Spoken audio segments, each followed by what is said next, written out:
Live from the world's capital markets, here are the latest financial headlines brought to you by News Factory. Hello and welcome to Tuesday's Daily Financial Digest. The gold-dollar pair exploded 1% in the last session. The ROC's positive signal is in line with the overall technical analysis.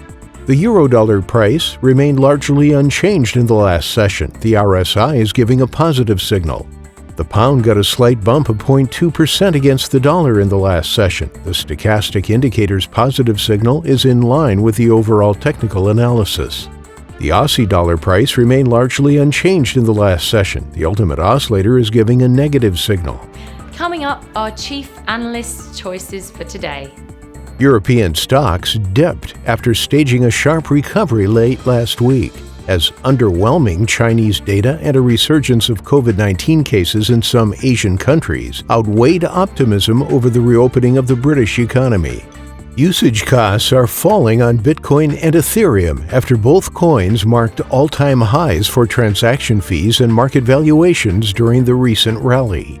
Alibaba's cloud unit saw slower revenue growth due to the loss of a customer rumored to be TikTok owner ByteDance, as Alibaba posted its first quarterly loss as a listed company. Those were today's major economic events, and now moving on to world financial headlines.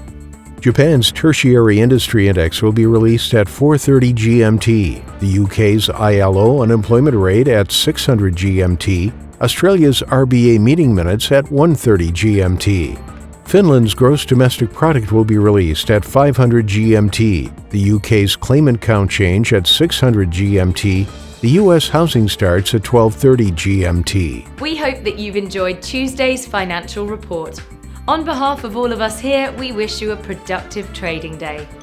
Be sure to join us tomorrow morning for the latest news and events from the financial markets.